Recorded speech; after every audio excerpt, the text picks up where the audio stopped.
There's a traitor in the UNSC spilling the beans on secret locations of peace talks. Get the Spartans. Welcome to the Complete Story Series. We take trade paperbacks and single issues and we break them down into digestible bites to help you understand. Then we read it dramatically back to you. All alterations of the panels, text, and images are to prevent copyright problems, and all art is owned by its respective companies. This is part 2 of Halo Escalation Volume 1, where we discover who that traitor really is. Don't forget, if you want more comic books about superheroes, go check out our sister channel at comicstorian, and request in the comments down below what other video game comic books you want us to cover.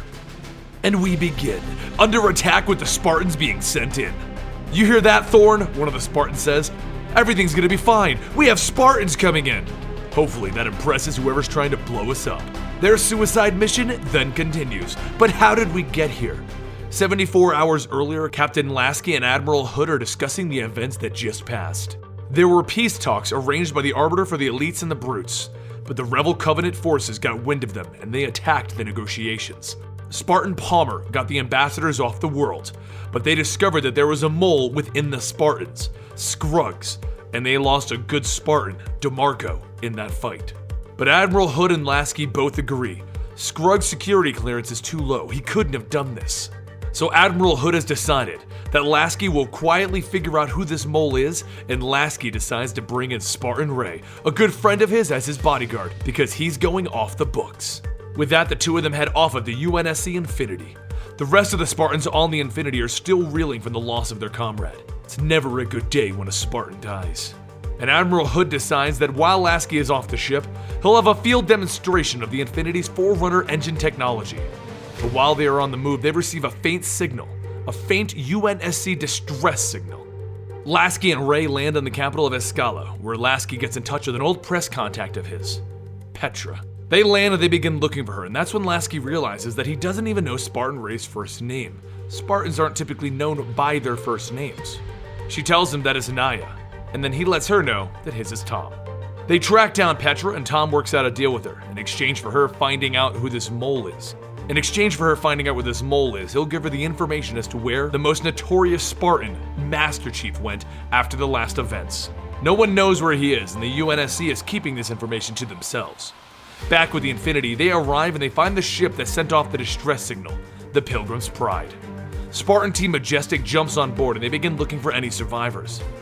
But they don't find anything except for automated turrets. They then get to the core of the ship and they eject it and blow the ship up, ensuring that no Covenant forces can get their hands on the ship. Team Majestic then calls the Infinity for a taxi. Tom, Naya, and Petra all arrive in an odd alien world, one inhabited by old Covenant forces. Right away, Naya starts problems as the elites are growling at her, and Petra tells Naya that there's no guns. This is a gun-free town. The elites begin to swarm around our Spartan, using energy swords ready to kill her. So Petra pulls out a pistol and shoots the lead elite in the head. You told us no guns, Petra. No, I told you no guns, Naya. You started a problem just by looking at them. It would have been a bloodbath with a gun. The group enters a nearby bar where they meet up with a black market elite, one that trades information for credits.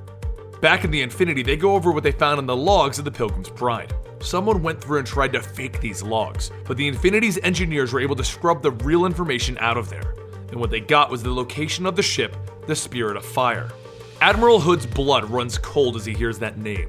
The Spirit of Fire went missing 30 years ago because of him. His friend Jim Cutter commanded that ship and they were lost in space after a battle, but they dropped their log buoy so that they can be tracked. It was up to Hood to get back that log buoy. But he went all gung-ho and decided to fight against the Covenant ships in the area instead, thinking that he could get some kind of revenge. His ship was heavily damaged in the battle and he had to abandon the mission, and he never retrieved the log buoy, so the Spirit of Fire was lost forever. The issue is that the signal for the Spirit of Fire is coming from brute space, and sending anyone in there to check on it would cause diplomatic issues. So Spartan Palmer volunteers to take Team Majestic and scope it out. But what they discover is not the Spirit of Fire. It's a battleship. Back with Tom, Naya, and Petra, their informant already has the traitor's information for them. The man that revealed the location of the diplomatic meeting was Captain Daniel Clayton, the man that organized the peace talks to begin with. And Daniel Clayton is Jim Cutter's son, the captain of the Spirit of Fire. Back with Spartan Palmer in the Infinity, Daniel Clayton knows that he's been found out and he sends a signal over to the Infinity. Good afternoon, Admiral Hood. For many years, I thought nobody knew who my father was, but someone kept sending payments to my parents' accounts. It took me some time to learn who my benefactor was, and even longer to learn why. Your actions resulted in the loss of my father's ship, and in some inane attempt to make it up to me, you greased the wheels and made sure that I got everything I ever wanted. My entire career is nepotism. You denied me my father, and you denied me every chance to prove myself. Luckily, the insurgents gave me that chance. He then shouts for the glassing cannon to be turned on, and a hole is burned through the Infinity ship. The damage is massive. Palmer leads the Spartan troops in for an assault, dodging incoming missiles and heavy fire. Then they dock and they prepare for their assault. They walk right onto the bridge of the glassing cannon with their firearms ready and twin pistols in Palmer's hands. Everyone stay right where you are. We're not here to play. Don't listen to her, Clayton shouts.